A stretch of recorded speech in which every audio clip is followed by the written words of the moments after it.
የማቴዎስ ወንጌል ምዕራፍ 28 ከቁጥር 1 ጀምሮ። ሰንበትም በመጨረሻ የመጀመሪያው ቀን ሲነጋ መግደላዊት ማርያምና ሁለተኛይቱ ማርያም መቃብሩን ሊያዩ መጡ።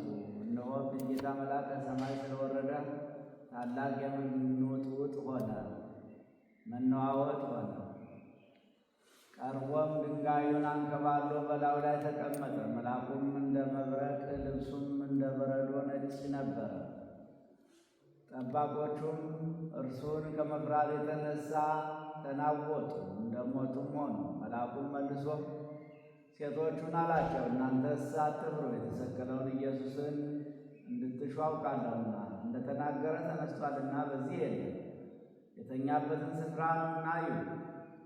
ፈጥናችሁም ሂዱና ከሙታን ተነሣ፣ እነሆም ወደ ገሊላ ይቀድማችኋል፣ በዚያም ታዩታላችሁ ብላችሁ ለደቀ መዛሙርቱ ንገሯቸው።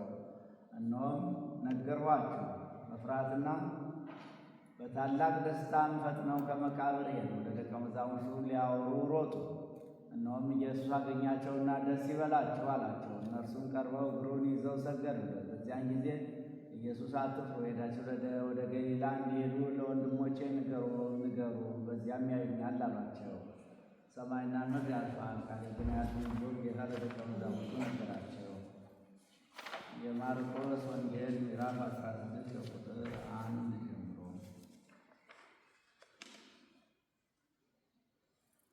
ሰንበትም ካለፈ በኋላ መግደላዊት ማርያም፣ የያዕቆብም እናት ማርያም፣ ሰሎሜም መጥተው ሊቀቡ ሽቱ ገዙ። ከሳምንቱም በፊተኛይቱ ቀን እጅግ በማለዳ ፀሐይ ከወጣ በኋላ ወደ መቃብር መጡ። እርስ በርሳቸውም ድንጋዩን ከመቃብር ደጃፍ ማን ያንከባልልናል ይባባሉ ነበር። ድንጋዩም እጅግ ታላቅ ነበርና አሸክበውም አይተው ድንጋዩ ተንከባሎ እንደነበር ተመለከቱ።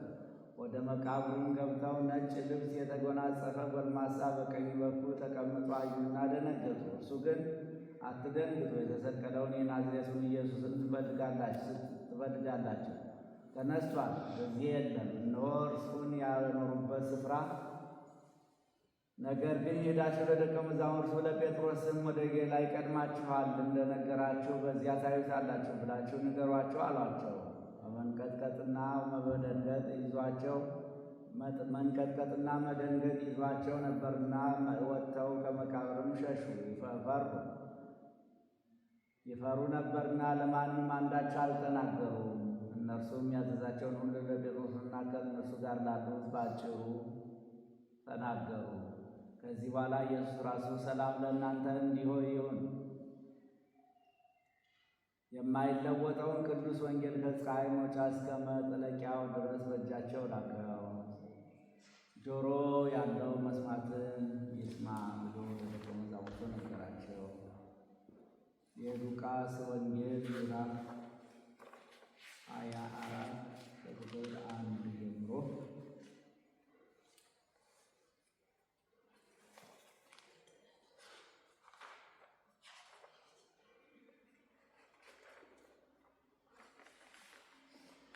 ነገር ግን ከሳምንቱ በመጀመሪያው ቀን ያዘጋጁትን ሽቱ ይዘው ከእነርሱም ጋር አንዳንዶች ወደ መቃብሩ እጅግ ማልደው መጡ።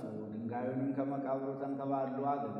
ገብተውም የጌታን ኢየሱስን ሥጋ አላገኙም። እነርሱም በዚህ ሲያመነቱ እነሆ ሁለት ሰዎች የሚያንጸባርቅ ልብስ ለብሰው ወደ እነርሱ ቀረቡ። ፈርተውም ፊታቸውን ወደ ምድር አቀርቅረው ሳሉ እንዲህ አሏቸው፣ ሕያውን ከሙታን መካከል ስለምን ትፈልጉታላችሁ? ተነስቷል እንጂ በዚህ የለም።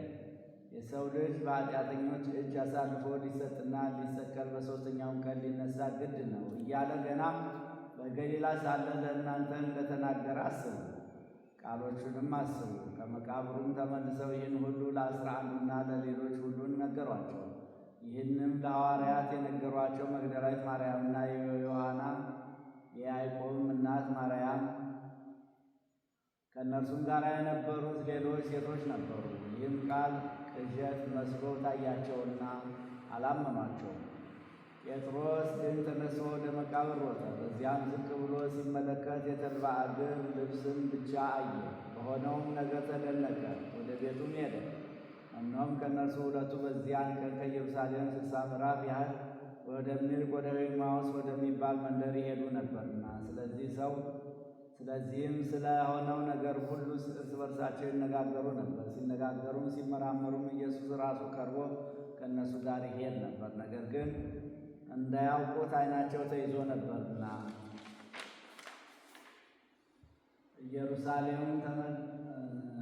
ኢየሱስም እየተወለጋችሁ ስትሄዱ እርስ በርሳችሁ የምታነጋግሯቸው እነዚህም ነገሮች ምንድን ናቸው አላቸው።